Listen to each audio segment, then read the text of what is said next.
इस हथियार के बाद बुलडोजर को काम नहीं मिलेगा, सारे बुलडोजर ठहर जाएंगे। जैसे चूहे के बिल में पानी जाए तो बाहर आता है, वैसे अब अपराधी बाहर आएंगे। अपराधी के बाहर आते ही सायरन बजेगा, फिर एक साथ 100 पुलिस वाले आएंगे।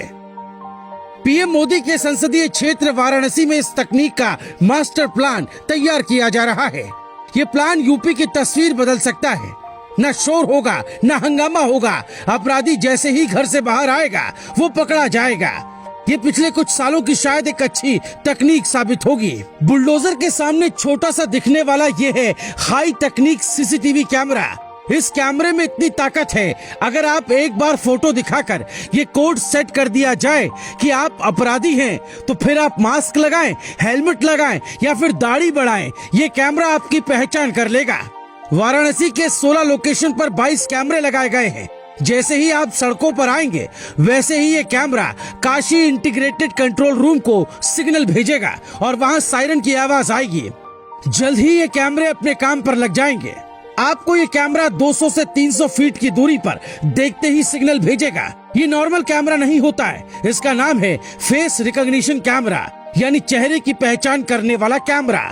ये कैमरे अपराधियों की सालों पुरानी फोटो, मास्क, हेलमेट या किसी भी प्रकार से ढके हुए चेहरों की भी पहचान कर लेते हैं।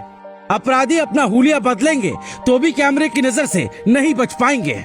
इस तरह का प्रयोग योगी अकेले नहीं कर रहे हैं। अमित शाह ने संसद में 4 अप्रैल 2022 को एक बिल पेश किया जिसका नाम था आपराधिक पहचान प्रक्रिया संशोधन बिल। आने वाले वक्त में किसी भी प्रकार का अपराध होते ही पुलिस को खोजने के लिए 5 टीम नहीं बनानी होगी। कंप्यूटर और तकनीक की मदद से अपराधी पकड़ा जाएगा। हम आपको समझाते हैं अमित शाह ने बिल में क्या प्रावधान किया है। जैसे मान लेते हैं कोई अपराधी जेल में सजा काट रहा है, सरकार उसके शरीर का नाप लेगी।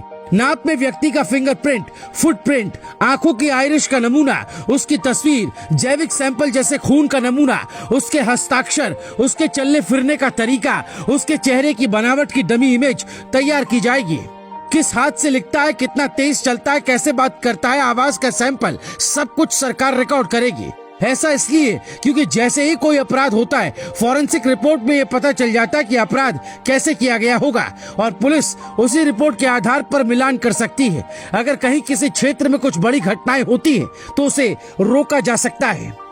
किसी देश या राज्य का विकास उसकी कानून व्यवस्था पर निर्भर करता है। यूपी में रोजगार या इसकी संभावनाएं तभी बढ़ेंगी जब कानून व्यवस्था ठीक होगी। बीजेपी सरकार में इसके लिए बुलडोजर को हथियार बनाया गया, लेकिन अब बुलडोजर का काम तो चलता रहेगा, साथ ही चर्चा में आएगा फेस की पहचान करने वाला ये कैमरा। योगी आदित्यनाथ के रहते यूपी में अपराधियों का जीना मुश्किल है। वो कहीं भी रहेंगे, खुद उन्हें थाने चलकर आना होगा। अपराध करने के बाद नेपाल और बांग्लादेश भागने की कहानी अब ज्यादा नहीं सुनी जाएगी।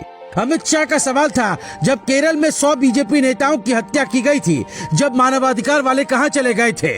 और जब मोदी सरकार ये कानून ला रही है, तब क्यों शोर हो रहा है?